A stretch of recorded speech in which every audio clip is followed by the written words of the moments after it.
बिस्मिल्लाहिर्रहमानिर्रहीम। नाजरीन, मैं हाँ मोहम्मद वसीम शहजाद अहम खबरां दे नाल और तुसीं देख रहे हो अपना चैनल फेसबुक और यूट्यूब लाइव।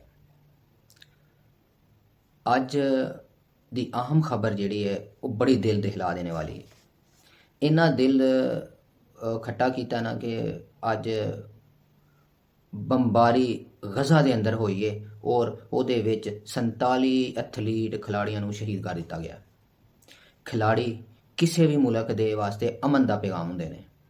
खिलाड़ी तमाम दुनिया के मुल्कों में जाके अमन का पैगाम देंगे ने, खेल पेश करते हैं और वो उत्ते अपना या हारते हैं या जितते हैं उन्होंने वो सैलीब्रेट करते हैं। लेकिन अज गज़ा दे विच जिहड़ियां हमलियां ते बंबारी के अंदर 47 एथलीट शहीद हुए ने, उन्हां दी शहादत के उत्ते कोई किसी ने प्रोग्राम नहीं किया।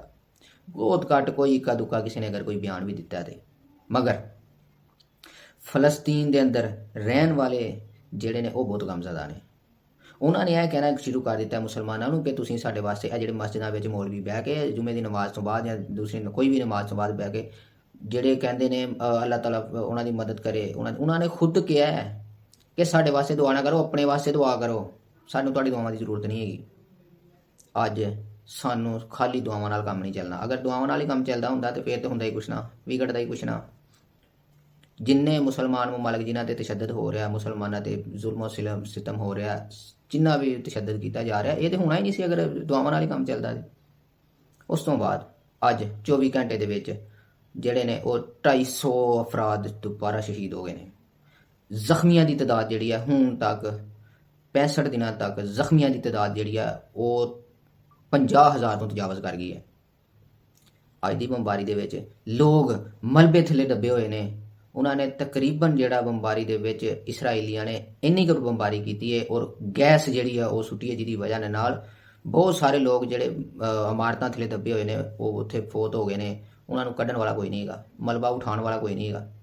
और उत्थे उन्होंने बंबारी दे विच स्कूलों नूं, हस्पतालों नूं, मस्जिदां नूं, इबादत गावां नूं उन्होंने कोई चीज़ भी जिहड़ी वो छड्डी नहीं है कि असीं किसी ते बंबारी ना करिए। और उन्होंने सारा कुछ मलिया मेट करके रख दिंदा जिन्होंने असीं कहने।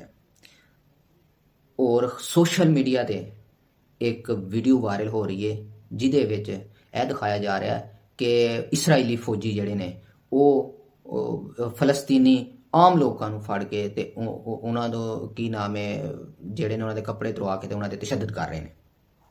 एक मुबीना वीडियो सोशल मीडिया ते चल रही है, एक दो जगह ते खबर भी आई है। लेकिन दूसरी तरफ गज़ा के हमलियां दे खिलाफ पूरी दुनिया जिहड़ी है वो सड़कों ते निकल आई, लेकिन इसराइल जिहड़ा है वो टस तो मस नहीं हो रहा। वो किहड़ियां कुफतां ने जिहड़ियां उहदे नाल है। लंदन दे विच एहतजाज होया है और एडा वड्डा एहतजाज होया है कि जिहदे विच इसराइल के खिलाफ मुजाहरे, नारे, वो हर चीज़ उन्होंने की है, लेकिन उसका कोई भी हाले तक कोई असर हुंदा नज़र नहीं आया। इस तो अलावा फ्रांस और जर्मनी ने दबाव बढ़ाने वास्ते दबाव बढ़ाया किदे उत्ते, इसराइल के उत्ते दबाव बढ़ाया कि वो अपना जिहड़ा ना जंगबंदी कर दे, वो शहादतां जिहड़े शहादतां हो रही वो बंद हो जान। लेकिन इसराइल ने उन्हों का मुतालबा जिहड़ा ना वो मुस्तरद कर दिता है। इसराइल ने उन्होंने मनन तो इनकार कर दिता है। उन्होंने कहा कि असीं बंबारी करनी है, बल्कि यह नहीं गया, उन्होंने शमाली गज़ा दे विच जाके जिहड़े उत्थे लोग रहिंदे सी उन्होंने जाके कहा कि तुसीं यह जगह खाली कर दो, तुहानूं एक दिन का फिर अल्टीमेटम दिता जांदा है। अज वो किहड़ियां ताकतां ने जिहड़ियां एक छोटे जिन्ने ज़मीन का टुकड़ा, इन्ना क ज़मीन का टुकड़ा दोस्तों, इन्ना कर कि जिन्ना पाकिस्तान दे विच इस्लामाबाद एयरपोर्ट का रकबा है, इन्ना छोटा मुल्क है और उहदे एक शहर है जिहदे उत्ते उन्होंने बंबारी कर करके उन्हें तबाह बर्बाद नेस्त तो नबूद कर दिता है। लेकिन फिर भी लोग अपनी जगह छड्ड के जाने को तैयार नहीं है। वो लोगों ने उन्होंने जगह ते पनावां लईआं होईआं ने। अज दोस्तों मैं अज एक गल कहना चाहना, सानू मुसलमानां नूं किहड़ी चीज़ ने जकड़िया होया जिहड़ा साडे अंदर इस्लाम वास्ते, मुसलमानां वास्ते, अपने भरावां वास्ते वो जज्बा नहीं हैगा कि असीं उन्हां ते कोई एहतजाज करिए। वो किहड़ियां ताकतां ने जिहड़ियां एहतजाज नहीं करन दिंदियां साडे मुल्क दे विच, मुल्के पाकिस्तान दे विच किहड़ियां ताकतां ने जिहड़ियां इसराइल के खिलाफ एहतजाज नहीं होण दिंदियां। और जिहड़े चंद लोग करदे ना उन्हां दा दबाव ही नहीं हुंदा।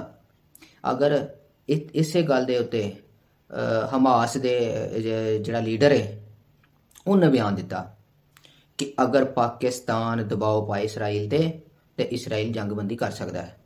ਲੇਕਿਨ ਸਾਡੇ ਸਿਰ ਦੇ ਉੱਤੇ ਕੋਈ ਟਸ ਤੋਂ ਮਸ ਨਹੀਂ ਹੁੰਦਾ, ਕਿਸੇ ਨੂੰ ਕੋਈ ਫਿਕਰ ਨਹੀਂ ਹੈ, ਸਾਰੇ ਆਪਣੇ ਆਪਣੇ ਕੰਮਾਂ 'ਚ ਲੱਗੇ ਨੇ ਔਰ ਮੁਸਲਮਾਨ ਪੂਰੀ ਦੁਨੀਆ ਦੇ ਵਿੱਚ ਪਿੱਸੀ ਜਾ ਰਹੇ ਨੇ, ਜਿਹਦੇ ਉੱਤੇ ਸਾਰੀ ਦੁਨੀਆ 'ਚ ਇhtਜਾਜ ਵੀ ਹੋਇਆ, ਸਾਰਾ ਕੁਝ ਹੋਇਆ, ਲੇਕਿਨ ਉਹਦੇ ਬਾਵਜੂਦ ਵੀ ਇਸਰਾਈਲ ਆਪਣੀ ਜੰਗਬੰਦੀ ਨਹੀਂ ਕਰ ਰਿਹਾ ਔਰ ਮਜ਼ੀਦ ਸ਼ਹਾਦਤਾਂ ਕਰੀ ਜਾ ਰਿਹਾ।